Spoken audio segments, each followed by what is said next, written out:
We'd like to hear from you. So if you, well, I guess I need my presenters to come up. We can't let the name tags go to waste, gentlemen.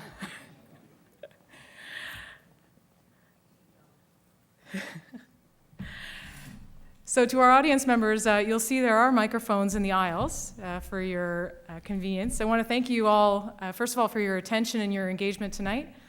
And step up, don't be shy. We've got about, I don't know, we'll see, 20 minutes or so? 10 minutes? Okay. Well, we'll see.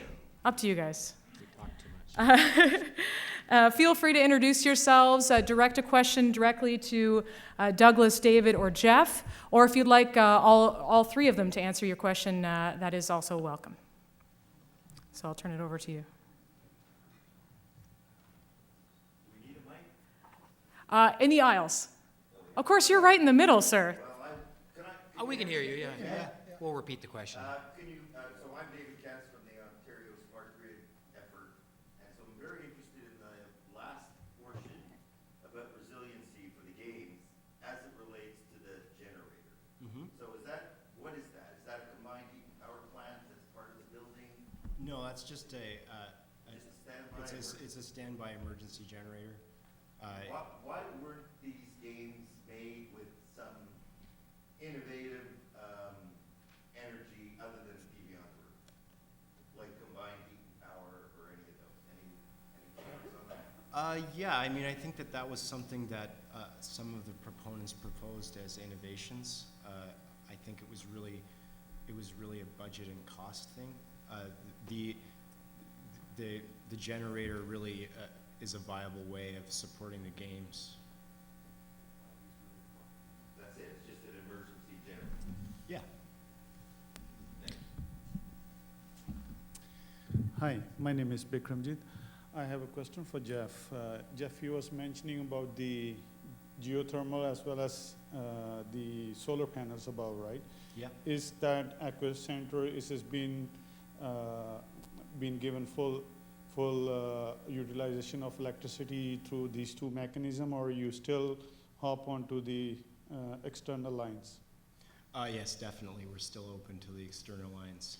So the solar panels probably handle 15 to 20% of the sort of steady state power. mhm. And in terms of the geothermal, it probably handles 90% of the heating and about 40% of the cooling. So it's really only the peaks that are supported by conventional means.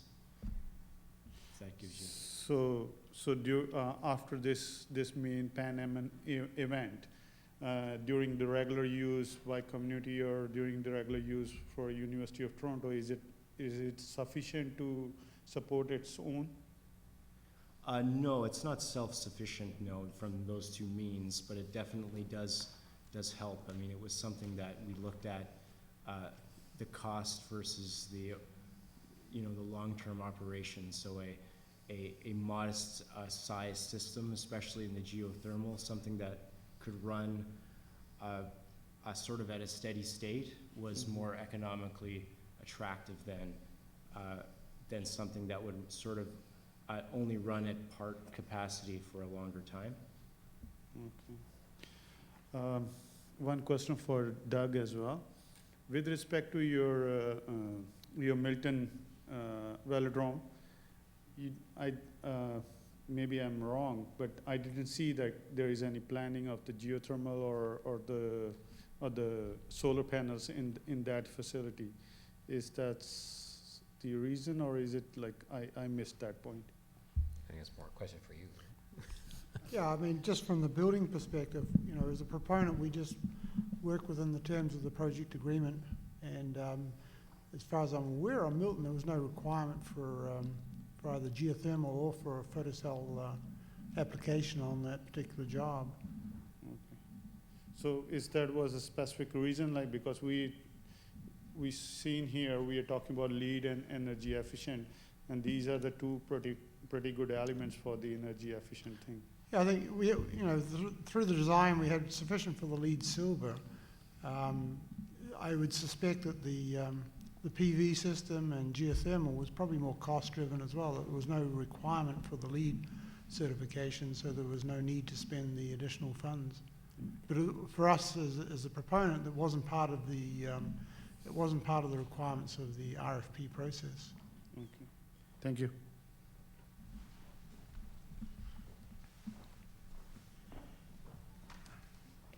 My name is Janusz Moore. I don't know whether you guys can hear me. So my question is for Rob. Is the mechanics of this 3D laser scanning, could you explain to us how it happened?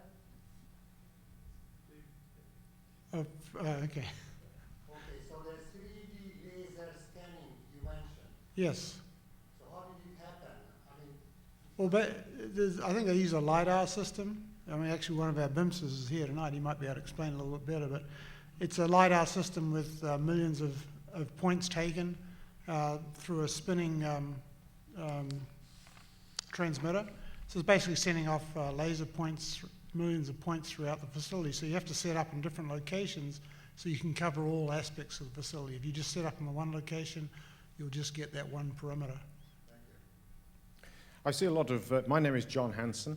I see a lot of wood used in the construction of this facility. Did you, either David or Jeff, did you take any special precautions when you ordered the wood, had it seasoned, and then kept it on site so that you didn't have any movement, or have you experienced some movement?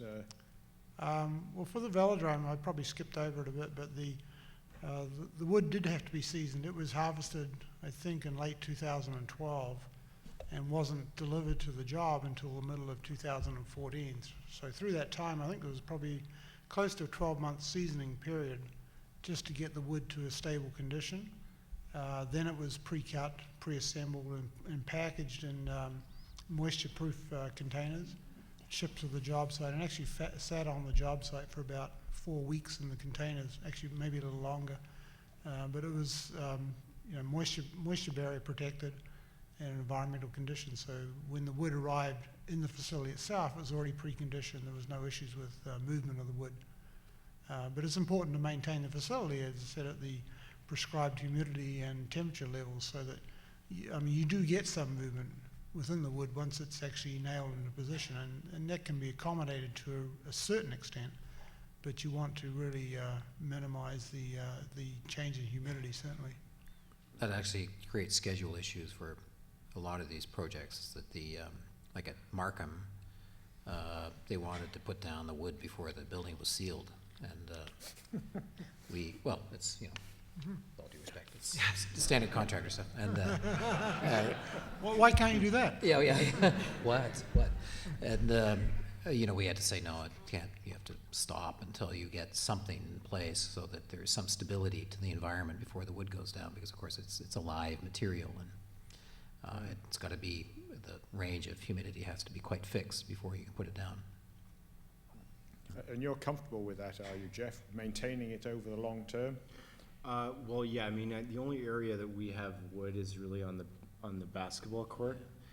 And that was installed when the building was enclosed. So that was to a lesser degree, I guess. Other than that, and millwork. Good, thank you. I was wondering if you could go back 4 years and teach yourself something that you wish you knew then that you know now, what would it be for the design or engineering? I would have bid higher. Is that? If you're asking the contractor, Doug already gave me the answer. Yeah, we would have bid higher. Thank you, Doug. But in seriousness, I think we would certainly perhaps have taken a different approach on the P3. The P3 model for us is relatively new. It's been used in Ontario probably for 8-9 years now.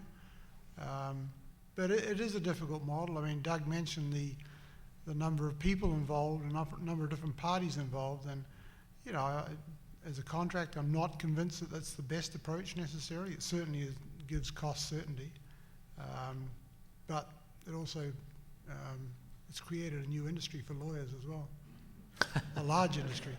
So so I'm not sure that's a learning opportunity, but certainly that would have helped. and bid higher.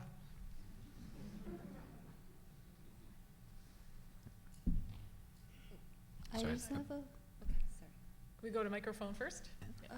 just have a question. So for the Veradome and Velodome and Aquatic Center, how much did it cost per square feet, like at the end, like for the construction, and how long did it take? Was it 1 year or 2 year project? Well, I can talk for the Velodrome. To be perfectly honest, I've never thought of it in terms of square feet because it's such a unique building, but the actual cost is about $40 million. It was a bargain at the price, but it was $40 million. And we started in April of 2013. It was the first event was early January 2015, so about 18 months. Yeah, I mean, it's always hard to do square foot costs, but at the end of the day, the aquatic center was in the $450 a square foot range. These are very, very technical buildings. Like the pool equipment alone is, something else, and the structures are wide span and so on. And the construction period was actually quite fast. It was about 2 years, and a lot of that was designed into the process. And I think that the question before, what would I have done differently, is the experience coming out of Markham was. I think really we would have designed everything, even in the indicative schemes, much more towards more systematization. Like the precast panels at Markham were fantastic because they just went up and very, very quickly. And it was interesting where the things slowed down were the less modularized components. And so anyhow, the construction period was quite fast. It was all steel and with very simple concrete core where it made sense from a fireproofing, and where you had high loads through the central spine, and then everything else was very fast erection components. Just a general question. What's the state of the art with swimming pools and the water and the atmosphere in the swimming pools? I sort of alluded to it, but the state of the art is it's become quite fixed since Beijing, actually. The kind of a depth of the pool is quite fixed, and that's actually one of the legacy problems, is that, for instance, you want it to be all one shape. So both of the pools, PAC and so on, have these quite extraordinary movable floors to turn them into legacy mode. But they have to be 26 degrees within plus or minus 1 degree. There's a clarity issue, so the just cleaning the pool becomes a very, very big issue in terms of it being a performance pool. That if it's foggy at all, the swimmers can't judge when they're at the head wall, and that's, of course, turning is the whole thing. And so that aspect's quite important. And then the other environmental concern is just simply chlorine. In older pools, it's toxic as hell. Like, swimmers actually develop some very bad breathing issues because of the environment they're in, often 16 hours a day. So there's been a kind of discussion about moving to salt pools, in fact, to improve that characteristic. But of course, they're a nightmare to maintain. But salt pools also potentially create more buoyancy, so they're hoping for faster times out of that. So, and also the environment has to be within 2 degrees above the 26 degrees. So they're kind of warmer environments than what you would normally have to again, so that the swimmers stay warm and so on. Yeah, we're also using UV in combination with the chlorine, so it's sort of reducing some of that burden, but still definitely. Are you chlorine being used? It is, Oh, yeah. yeah. It's just in very small amounts. So there's UV sort of pre-treating the water before the chlorine is. Like the Olympium, just a terrible environment. Like, it's sort of notorious for swimmers. The Etobicoke Olympian, before we fixed it, but it was noted for its horrible effect on swimmers. So we have to rewrite the record books then if we go to a saltwater pool? No, but they just get rewritten. All like those Olympic records that were broken wearing those bodysuits still stand, even though they're banned. And then there's a certain decade of swimming. The East German swim Yeah. team. Yeah. Yeah. Few Canadians kept off the podium for that one. Ravi Gupta, the question is for Douglas. Architecture precedes engineering. So, and you mentioned something about infrastructure material Yes. as one of the controlling units in the work that you did at that stage. Yes. At the end of the game, it's the bottom line that makes it a successful event or not. Was there any wow factor in all the work that you did, but there was a major consideration of cost effectiveness? I heard you say that there's anticipated $8 billion overrun or something like that. No, that's not for the game. Sorry, that is just I have to be clear about that. The Auditor General report stated that in their opinion, since Infrastructure Ontario started this program, which was what, I guess 10 years ago now, it's been running, they feel that there's been an $8 billion delta. That's over that includes all the hospitals, prisons, et cetera, that they've built. Was there an economic equation in the work? Oh yeah, no. So the PanAm Games had a very fixed notion of what the budget should be. Each site, I mean, the budget of course shifted and changed as we developed the baseline buildings, the indicative schemes or illustrative schemes, but they were costed all the way along, and it was there was no kind of desire to see, say, something that looked like the Velodrome in London with this kind of extraordinary catenary structure and so on. But I mean, that being said, part of the idea of Infrastructure Ontario is of course all about the bottom line and schedule. But I think the idea of most architects who work within it is to try and find a wow factor within a kind of a reduced cost. And for instance, the system for Markham, we're quite pleased with the wood structure in the ceiling, which we could have just as easily gone to a standard steel, kind of open web steel joist type system, or just putting some of the kind of metal fins on the outside wall, which is a bit of frippery, I guess, but it adds a bit of kind of community value to the process. So I mean, Infrastructure Ontario is undoubtedly all about the bottom line, but it's still, we try as architects and builders and so on to give some amenity and grace to these facilities. I think some of them succeeded quite well myself. Gentleman in the middle. We had a pretty bad ice storm there a year ago. Did that change your design for your routes? A pretty got massive snow loads, obviously you take into account. Did that change your design at all as a result of that? That's a really interesting question. No, it didn't. We design to those events now with modern buildings. Our biggest problem with ice storms now is actually our buildings are too good. It's quite an interesting thing. Like for instance, the TD Centre has never had ice problems. We just reclad the TD Centre.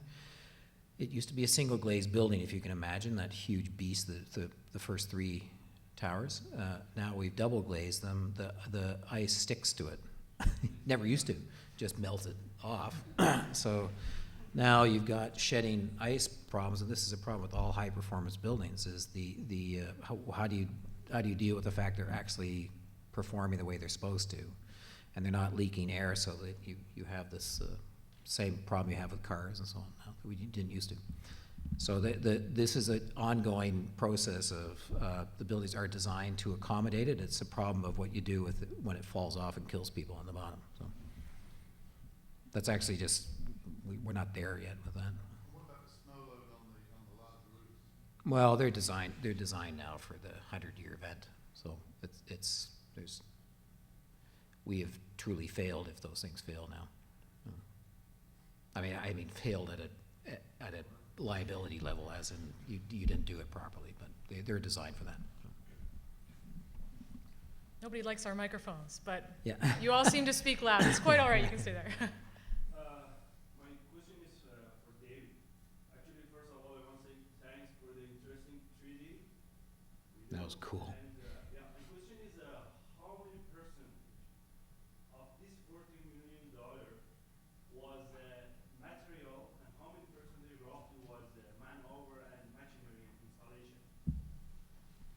Can you give me half an hour?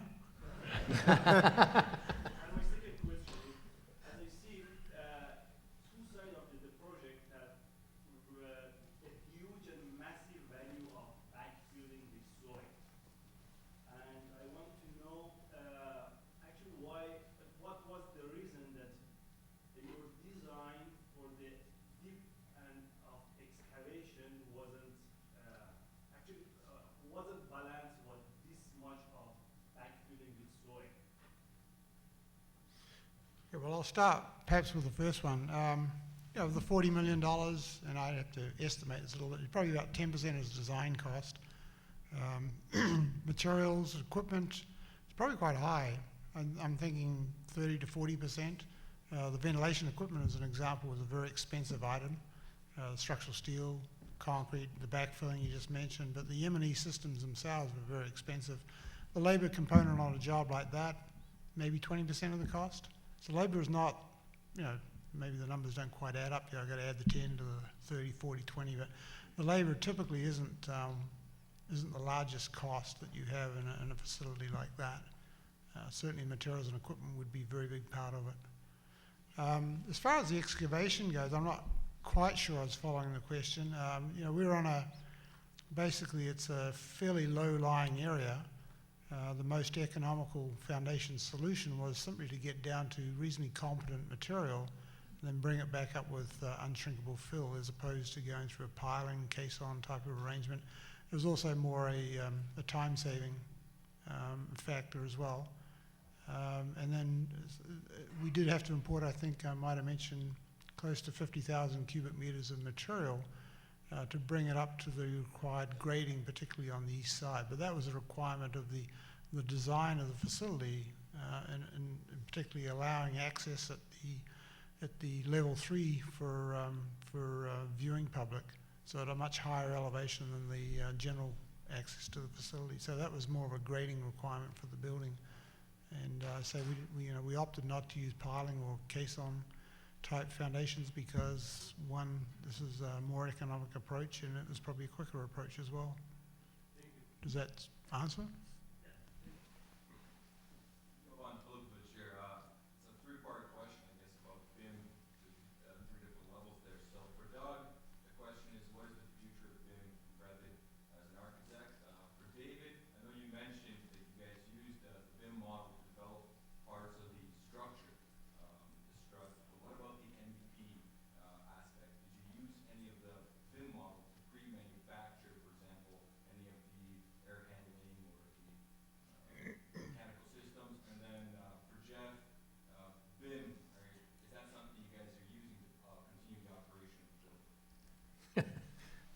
Is the hour answer for this question. Yeah. I might as well start. So in the beginning of this process, BIM is, frankly, I hate it. And I'm a very early adopter of computers and 3D modeling. I love 3D modeling. That being said, I think one of the powers of architecture and design was when we took the 3D world and projected it into 2 dimensions. It allowed us to look at things in an abstract way. And the problem with BIM, I mean, it's interesting that Autodesk didn't make any inroads with architects, or very few inroads, until they started selling it to contractors and developers who forced it down our throats. And I mean, the irony is, of course, it hasn't really paid off the way it was supposed to.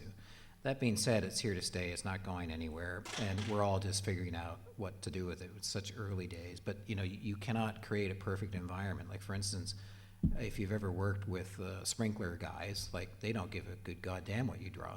And so you draw a perfect fall, the sprinkler's going this way, and all the ducts are fitting underneath it, and then the guy comes and he puts it sloping this way. So your whole mechanical system, you gotta throw out. So there's these kind of issues, but some of the interesting things that are happening in IO, in some ways, it's all kind of coming together in some weird mix. For instance, I'd be interested to know how you're handling your shop drawing. So what's a shop drawing look like in a 3D environment? So one of the interesting concepts is that we build our model, and then we slowly over time swap out pieces. So here I've got the structural model. I have a structural model. Your structural guy comes and gives us a structural model. We swap it in, and see if it works. And then the mechanical, here's my mechanical drawing. Now you get the BIM mechanical drawing as a shop drawing from the supplier who's going to use it to manufacture his product, and then you swap that into the model and see if it fits. So the kind of relationship between this sort of living model that's slowly moving along, and then that idea of using LiDAR and laser to actually do a kind of as-built, as it's being built, is a kind of extraordinary thing, because then now you're swapping out the shop drawing and swapping in the actual thing to see if it's all still meshing, and so there's something very interesting in that process. But as a kind of device to draw, it's slowing architects down terribly on idiosyncratic buildings. It's great for big box, Walmarts. For anything else, it's a pain, and it's costing us fortunes. So from the contractor's perspective, though, we love it. And I sympathise with Douglas too. I think, I'm an engineer by training, and when I came through university, we didn't have computers. In fact, I think I got the first HP 19 that was available, so I used to use a slide rule. So I was taught basically to sketch it up first, and then if you can make sense of that structure, then you can start modelling it perhaps, but you better understand your structure first. And I think probably the concept is similar for architecture. You're creating something as opposed to drawing something. But when it gets to the point where now we actually have drawings in 3D, or we have models, it's a very important tool for a contractor, because you mentioned shop drawings and you asked about ventilation, ducting and stuff like that, and the answer is yes. Most of the shop drawings now for sophisticated subcontractors and contractors are produced using models, or using at least a 3D format. Structural steel on the velodrome, for example, was the drawings were created through the model. And really what it does is it identifies issues early. It takes out a lot of human error. I'm not saying there's still not problems, but it certainly does make that process of generating shop drawings and then perhaps feeding them back to the design community in that same format. It does take a lot of time and effort away from what we do as contractors. Ultimately, on the Revit model, for example, we're just finishing building our own new head office, which for some reason takes longer than what we thought it would take. But that's, as my boss says, it's a bit like the shoemaker trying to make his own shoes. But in that, we've really taken a fairly rigorous approach to the use of a Revit model, and we're trying to embed into that model the specifications and product data and operating information that we need to actually function the facility as an end user as well. So I don't know, Jeff might talk a little bit more about that, but certainly long term you would like to see more of a seamless approach between the design through the construction and then into the actual facility operation. We've used it in some of the process plants that we build for water and wastewater, and the operators love seeing the model, because they can see how some of the piping conflicts and some very basic stuff, but certainly it's a very powerful tool for a contractor. Yeah, to answer your question, we're starting to use it, so we have a few pilot buildings that are using it, and we're beginning to get back. I mean, typically at the end of a project, there's a library of binders that house all of your material that you've just purchased, and you have to maintain, and this is hopefully going to make that process easier. So it's something that we've requested in the newer buildings to both try and make things more accessible and to manage the long-term maintenance and easier. So. I mean, it's all going to get better when the next generation of kids who are all raised on Minecraft, everything's 3D,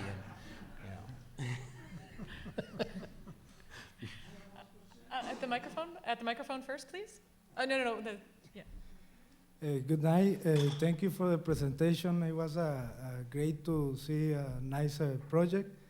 For the architectural design, I would like to have some comment regarding how come we didn't consider to design a green roof on the structure, and also what was taken in account if we have any fire rating on the decking of the velodrome. And for the structural portion, did we spend a lot of money in the winter course? Did we protect the footing during the cold weather?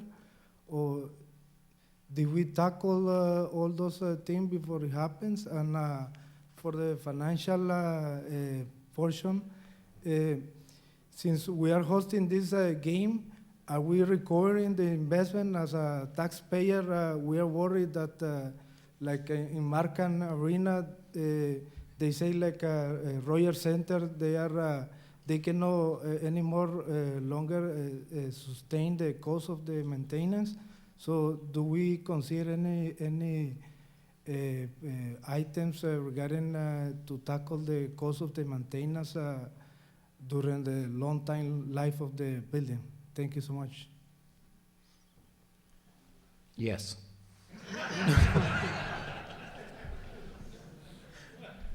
I'm not sure that I caught the first question, but the answer to the winter protection is that, yeah, we went through a pretty difficult winter in 2013, 2014. And it's an expensive construction when you have to enclose a facility so that you bound to a schedule. You have to make sure that your facility is still constructed in accordance with the requirements of the specifications, which means temperature and weather control. And in respect to the fireproofing, yeah, I think the OBC governs, but anywhere where you have I think a suspended slab in a facility like that, which is not concrete, so deck on steel, everything like that is fireproof from the underside, yes, and fully sprinkled. I think your first question was about green roofs, and I just a quick commentary on green roofs is that from a sustainability perspective, they're a kind of interesting phenomena to me. I think one of the things about sustainability that gets confused is it has to be sustainable. And one of the problems of like green roofs now are being forced down the throats of everybody in Toronto is that at least 50% of people who have to put them in don't want to put them in. So they're not going to maintain them. So they're therefore not sustainable. You're better off doing a white roof when somebody doesn't want to maintain the roof. So there is that kind of issue. The second thing is it sustainable to add a pile of structure to support a bunch of dirt that has to maintain that green roof in a situation where, you know, we are trying to keep the budget down? And as you said at the latter part of your conversation, what about maintenance over time for these things? I think that's what you're asking anyway. It is, you know, you're adding costs to the structure, you're adding a kind of maintenance issue when from a literal performance perspective, a white roof actually does probably a better job generally. So there's kind of, for me, there's issues in there about how we treat sustainability, and that I'm just going to shift to the maintenance perspective. If you've done a really good sustainable building, in my opinion, you're using LED lighting, you're using mechanical systems that you know are going to be maintained properly and are going to reduce energy loads by, say, 30%. For instance, geothermal now is a mature technology that a building maintenance guy knows how to use. Whereas, say, for instance, advanced photovoltaics and so on, they don't really have much payback. People don't keep them clean. They actually, I personally hate them. I just think they shouldn't be used on buildings until the technology is there. Whereas solar hot water is kind of advanced technology. It's used everywhere in China. It has direct payback. You can heat your pools with it.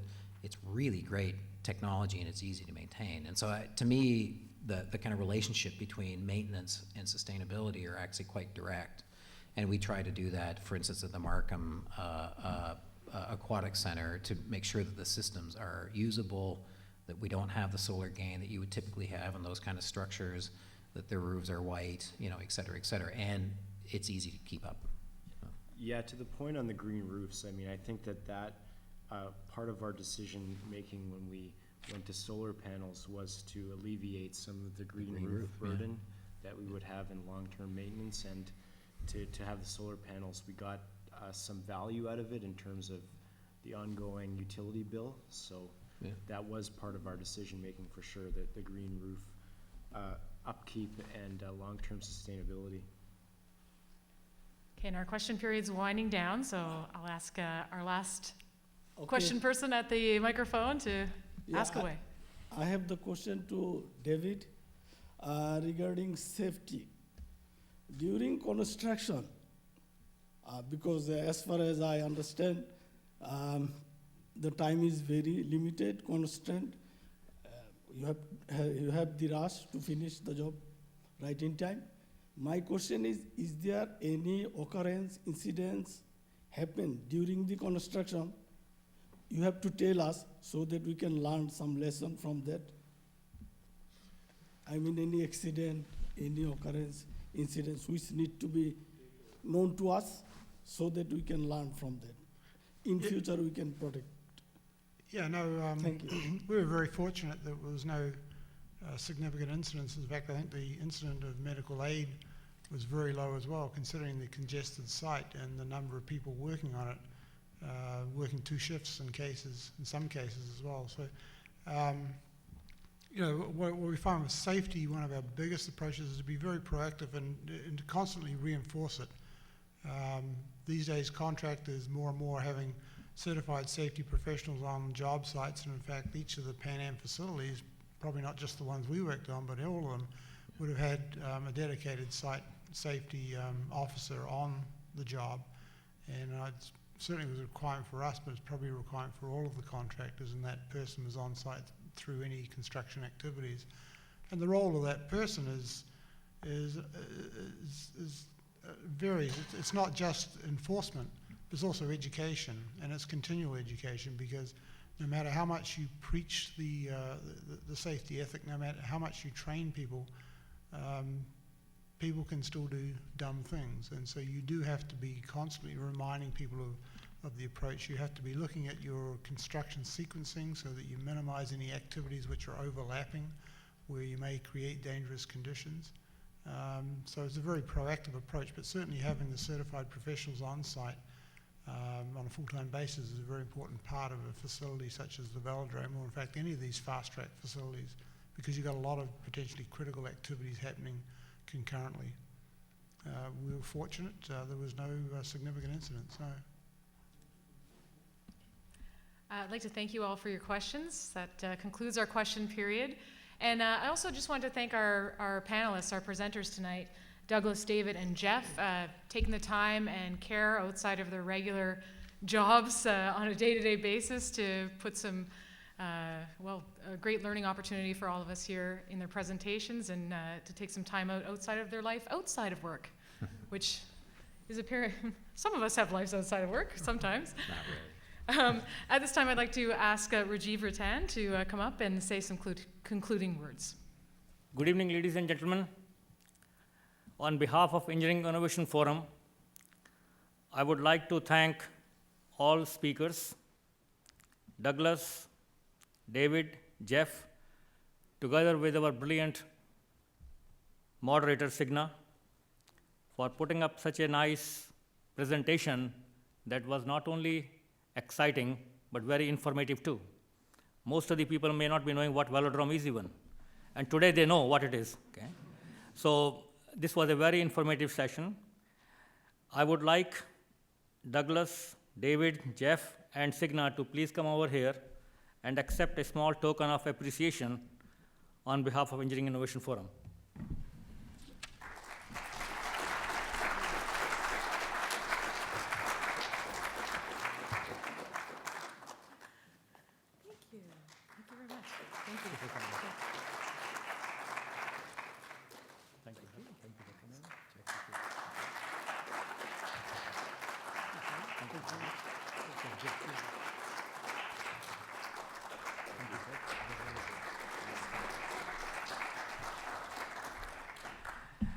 Ladies and gentlemen, our gratitude goes to our sponsors and exhibitors. Without their support and participation, an event of this magnitude would have not been possible. I would like to thank members of my organizing team who have not only volunteered the time and have taken tireless work over the last several months to put this together and bring it to such a standard at which we can present it to you. Above all, I would like to thank you, the audience, who came in such a large number here, leaving your other assignments, which gives us the proof of the pudding that you are here, which encourages us to do more and more in the future and bring to you more interesting and up-to-date topics for information and knowledge. Last but not the least, I would like to thank Ontario Science Centre for providing us this venue year after year to let us host this event. The session is officially adjourned. All of you are requested to go upstairs in the exhibit hall where you can meet and greet the speakers. You can have more questions and any other which you may like to speak to them in person over some refreshment. Thank you once again, and drive home safe. Good night.